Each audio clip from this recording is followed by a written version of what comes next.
good, it has a soothing voice and his songs are good. Yeah. And you're asking a question, don't we have what? Yeah. Don't we have what? We have Muslim musicians in Ghana. Oh, we do. Alhaji Sidi Kubari did the Allah's Great, the other songs that are on. I just chose this one. I know, but I don't think we have many of them, do we? We don't have a lot of them who have sung. No, there are a lot of them who have sung songs about God and everything, but many of us haven't heard them. Okay. Yes. There are a lot of them like that. Okay. Yeah. Well, we need to explore more, I We guess. have to. Well, let's bring you our Drive Safe campaign. It's brought to you by Joe News and Multimedia Group, supported by Toyota, superior quality, Imperial General Assurance, solid protection. Avoid all distractions. I know it's a holiday. You probably are going out of town, wherever you're going today. Please keep both eyes on the road and hands on the steering wheel. Drive safe. Let's learn how to say it right. Brought to us by Kingdom Books. At Kingdom, quality and affordability are their hallmarks. Something must be done. I am quite hungry this morning. Probably because I resumed my weight loss regimen yesterday. It's nothing fancy. I simply eat no food after 7 p.m. A rather traumatic visit to the doctor occasioned my return to healthier ways. Now, I'm sure you heard people use the word occasioned. Occasion can be a verb just as much as a noun. Now, as a verb, it means caused to happen. It does not mean happened. For example, you can't say Mary's dismissal occasioned on Monday. The correct way to use occasioned would be failure to meet sales targets occasioned Mary's dismissal on Monday. Simply put, as a verb, occasion is about what caused the occasion, not the occasion itself. And now we can all say it right. You say either. All right, so that's how you say it right. Now, before we get into the news review brought to us by Enterprise Insurance with the Motor Promotion, Enterprise Your Advantage. Now, on Saturday, some civil society organizations on East Vasa, they were expecting President Akufo-Addo to expedite action on the damning report by former Minister of Environment, Science, Technology and Innovation, Professor Frimpong Boateng, on illegal mining involving top government officials. So let's listen to Ken Ashibe, who is convener for the Media Coalition Against Illegal Mining, Dr. Yao Graham, who is coordinator of the Third World Network, and Dr. Steve Mantia, co-chair Ghana Extractive Industries Transparency Initiative, and former MP for Manson Kwanta, Albert Kwam, who's also been cited in the report. So we really need to get to the bottom of this. And, the fact that things have been done wrongly, without a doubt. The fact that people, there's political capture and, there's political complicity involved in it, without a doubt. But where it is taking us to, we need to stop and say, and nobody can attempt to want to rubbish, Frimpong Boateng's report, as if the things he's saying, there's no truth in it. There's a lot of truth in it. But the only thing is that we need to take it through the rigor of a proper, and I don't want to hear only just the politicians. Yes, we definitely need to see them on the table, but we need to get civil society, we need to get independent bodies also on board for this thing to be investigated. My appeal to the president is that if he's putting his presidency on the line, he should commission a committee made up of the two political parties. I don't mind them being involved, but other experts, other civil society organizations, the media, to be able to do a transparent, investigation in it. I mean, people have issued denials and so on. Even if those denials are valid, the overall picture which comes out, even we took account of those denials, some of which can be dismissed as really not serious. What we have is a really, really dangerous thing. And on Sir John, this is a man who willed public forests to his family.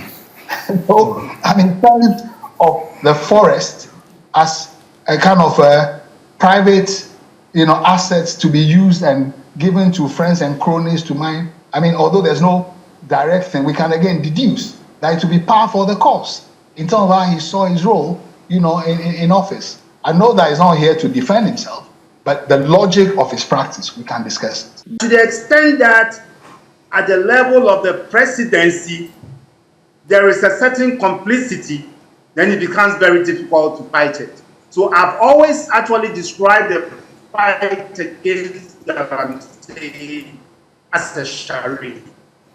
And I've never really taken the president serious, especially when he said he was putting his job in. From 2021, when he received this report, what has he done about it? Not even a public expression of indignation of the regulations in this report and directing actions that will actually get to the bottom of the alley that are contained in the report. I was the lead advocate against illegal mining. And my aim was to make sure that at least I convince appropriate quarters to make sure that we create more small-scale designated areas for illegal miners to apply, to have legal small-scale permit to work without destroying the environment.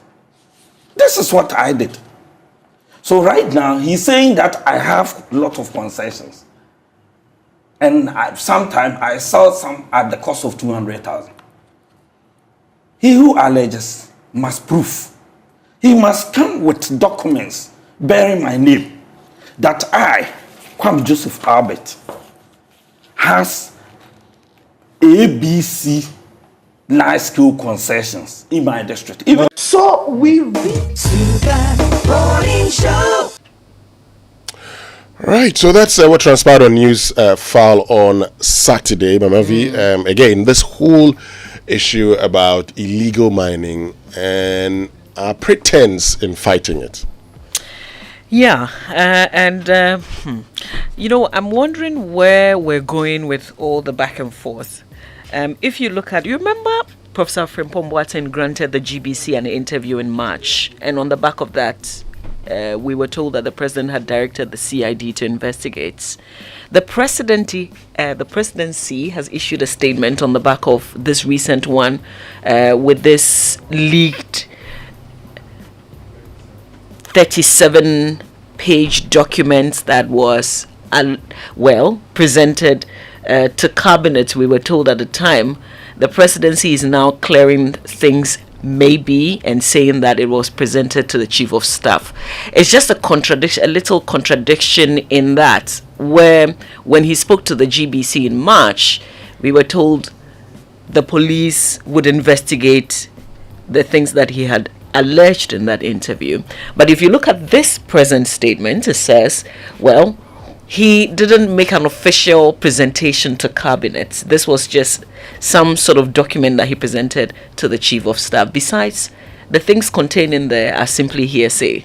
So I'm just thinking, when he spoke the first time, police investigate, but with this document that was presented way back in 2021, it doesn't make sense. See, this is my point. First of all, there's an acknowledgement of a presentation of a report. Now, when Professor Frimpong Boateng presented this to the chief of staff, what discussions first of all led to Frimpong Boateng presenting this to the chief of staff? Let's say it was informal. Did the chief of staff take any interest in this, knowing that this was a catalogue of how certain persons in authority were engaged in Galamsey? Now, I ask these questions because this is a government that says we will use the ANAS principle in fighting corruption or dealing with corruption, for instance. So if you're using public office for private gain, should the president not be interested in it? Must it necessarily have to come with a cover letter and everything as official as you may want it to be? Let's say Professor Frimpong Boateng did not do that. How does that amount to hearsay? And again, this whole bit about, this was after his tenure had not been renewed as a minister. What do they try to communicate here? What I see is that a communication that says he's doing this because he's bitter. And when you start from that point, immediately you're telling us that you're not interested in what the man is talking about, because you're telling us that everything he's saying it because he's bitter. Yeah. But how can you judge that he's bitter by virtue of presenting this? And Professor Frimpong Boateng has been providing further and better particulars, as we will see very soon when we get into the news review, because he's talking about how these persons who say, oh, we didn't do anything like that, the roles that they played. For some, it's advice. For others, there's a catalog of issues. My point is that, look, our fight against Galamsey has always been a charade. Because if we want to fight Galamsey, we know those who are engaged in Galamsey. We know. Everywhere you go, you know. Every community you walk into, you know the people who are involved in illegal mining. They will tell you. They will tell you. Look, I've had members of parliament tell me before that, enough of these Galamseyers, they are very difficult to manage. And that because they control the local economy, if you touch them, the people would fight you. Today in this country, there are Chinatowns. What are they doing there? So really, who is in charge? I mean, when you hear the bit about it almost sounds like we can't do anything about what is happening.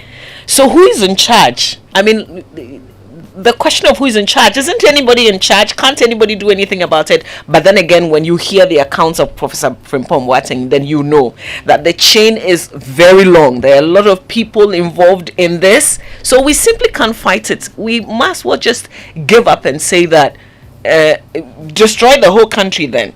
But I'm just interested in the contradiction. So when the president said CID should investigate, did the president just say it for saying sake? Because with this long one, they're saying there's nothing in there. So why did they direct? What is the CID investigating from Professor Frimpong Boateng's earlier interview? Maybe they're investigating the hearsay. No, but clearly this one says, oh, he was just cataloging grievances and responding to some of the issues that came up. But there's nothing in here. But you see, these are not grievances. Yes, you can make the point that at what time did Frimpong Boateng realize he had to catalog all of these things? While in government, what did he also do? And I am told that in some of the, and I know that in some of the instances, he reported to the president. And then, Winston, when you present a document to the chief of staff, I mean, whose chief of staff is chief of staff? It's the president's chief of staff. If you present a document to the chief of staff, must you say anything in particular and say, oh, give this to Mr. President? I said it was not official. But you see, they actually admit that this was presented to the chief of staff in March 2021. So they know, okay, it was on the 19th of March. There's actually a date to it. Something that was not official. It was not official. But you know the date on which it was presented. And it's an unofficial document.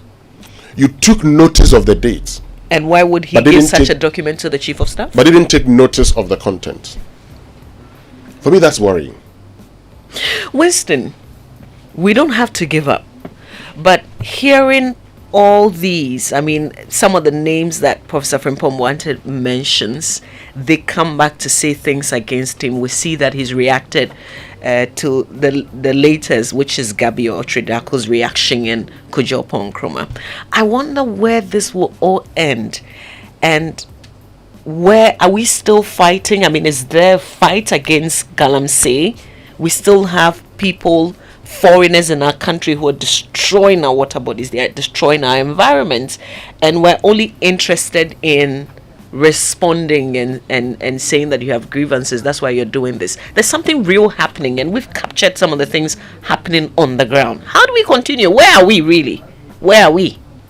Well, we are where we started from. Oh my God! In fact, we may have gotten worse in some instances, and like I've always insisted, we know. I mean, Kwame Jan, the lawyer, he was here. He told us how we could fight Galamsey, and in that particular discussion, he told us how, look, even he, Kwame Jan, in his farm, one guy, just turned around the last time and came and told him how he had found, he had sold gold worth 1 million Ghana cedis. And look, the funny thing is that even the security people who are supposed to go and arrest these persons, when they go, some of them get involved. And even Operation Vanguard, ask the commanders, they will tell you that there are a lot of soldiers who wanted to be on Operation Vanguard. Why did they want to be on Operation Vanguard? is the greed in society. You know the questions that you've been asking this morning on the back of the fast. How committed are we? How disciplined are we? How are we giving to our community? When you ask those questions, and we reflect on what's happening with Galamsey, and the fact that so many people have been pointed as being part of it, and the fact that we started a certain fight, but we're still where we were when we started. It's difficult giving answers to those questions that you raise, Winston. It's impossible. Well, it is. Let's get to our online news review on that. And it's brought to us by Zenith Bank. In your best interest, Goil, good energy. And Goil, your oil marketing company of choice, keeps making life so convenient for you. Goil now accepts Momo for all fuel purchases. Just remember to Momo it at Goil. And that's not all. You can also use your bank card. That is all bank cards to buy fuel at Goil. Drive to the nearest Goil station now. Buy your fuel, pay by Momo bank card or Goil Go card. Visit Goil social media platforms. Facebook, Goil.official. Instagram, Goil_GH. And on Twitter, Goil_official. For more information on the service stations, you can conveniently use Momo. Goil, good energy, Goil. Yeah, deal. The ancestor says Twitter.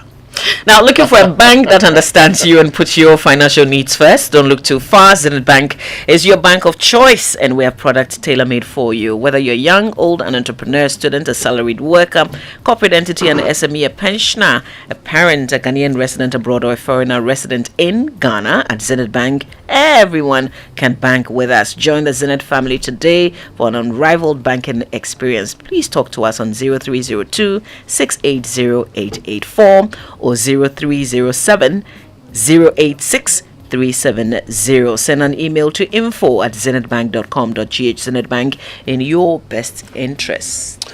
Mamavi, before we get online, let me just say that we're told that there's a traffic jam at Achimota New Plan around Kantanka showroom, where both sides are showing green, and I mean, as a result, confusing drivers. So, if the police could quickly get there and help deal with the situation. Now, MyJoyOnline.com, I did not operate mining information services. Professor Frimpong Boateng responds to Gabi Otredako.